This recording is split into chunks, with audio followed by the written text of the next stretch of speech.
আজকে আমি বানাবো সয়াবিন। তো কি করে বানাবো তোমরা পুরো ভিডিওটা দেখে নাও। এখানে নিয়েছি রসুন, আদা, টমেটো কুচি, পেঁয়াজ কুচি। এখানে টুকরো করা আলু সিদ্ধ করতে বসিয়ে দিয়েছি। আর সিদ্ধ করে যে আলুগুলো বের করব এগুলো দিয়ে আমি সয়াবিনটা বানিয়ে নেব। এভাবে বানিয়ে খাবেন, ভীষণ টেস্ট লাগবে। কড়াই গরম হয়ে গেছে, এর মধ্যে দিয়ে দিব গোটা শুকনো লঙ্কা। এবার দিয়ে দিব গোটা ধনে। ভালো করে ভেজে নিব। ভেজে নামিয়ে নিয়েছি। এটাকে আমি শিলনোড়া দিয়ে ভালো করে বেটে নিব।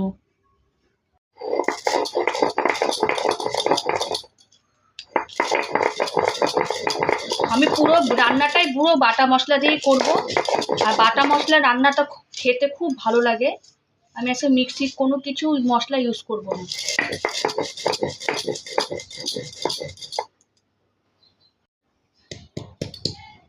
এখন আদা বাটবো। আদা, রসুন আর পেঁয়াজটা বেটে নিব।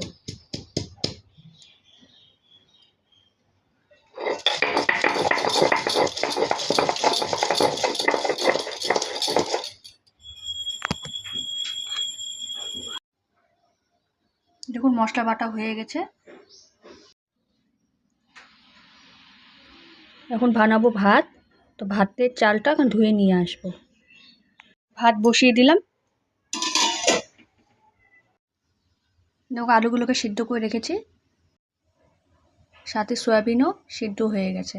এখন সয়াবিনগুলোকে তেলে লবণ হলুদ দিয়ে ফ্রাই করে তারপর বানাবো। তেলটা গরম হয়ে গেছে, দিয়ে দিব সয়াবিন।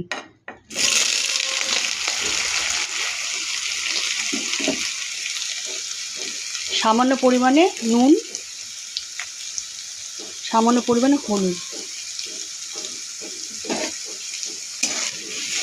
লাল লাল করে ভেজে নিব। এভাবে বানিয়ে খাবেন, ভীষণ টেস্ট হয় সয়াবিন।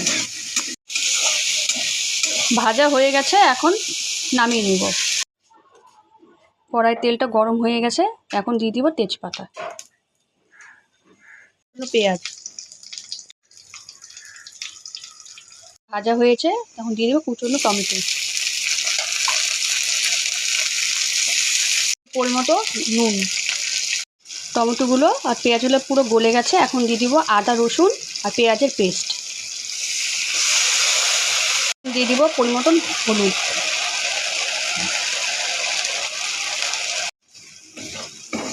মশলাটা সুন্দর ভাজা হয়ে গেছে, দেখো মাছ তেল ছাড়া শুরু করে দিয়েছে।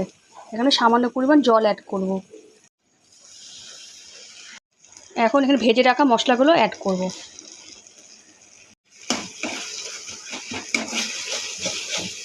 সামান্য লঙ্কার গুঁড়ো অ্যাড করেছি কালারের জন্য। আপনারা নাও দিতে পারেন, স্কিপ করতে পারেন লঙ্কার গুঁড়ো।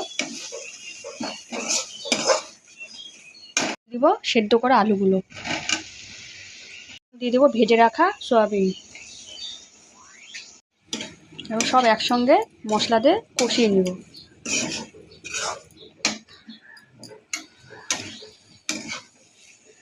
মশলা কষানো হয়ে গেছে, এখন জল দিয়ে দিব।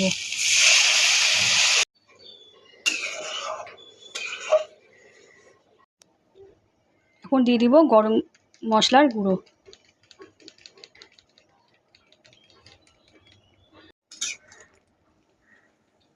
আমি ঢাকনা দিয়ে দিব।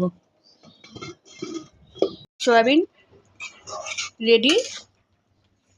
কত সুন্দর রং হয়েছে, তোমরাও বলো কেমন হয়েছে রান্না। দেখো আমার রান্না হয়ে গেছে,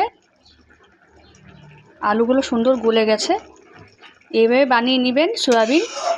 আর ভিডিওগুলো কেমন লাগছে রান্নার তোমরা জানিও কমেন্ট করে। আর আমার পাশে থাকা বেল আইকনটি টিপে দিও। আরও নতুন নতুন রান্নার জন্য তোমরা সবাই অপেক্ষা করো। দেখো আমার ভাতও হয়ে গেছে, ভাতটা এখন মার গেলে নিব। আমার সয়াবিন রেডি। কেমন লাগলো সয়াবিনটা রান্না তোমরা জানিও। লাইক কমেন্ট শেয়ার করে দিও।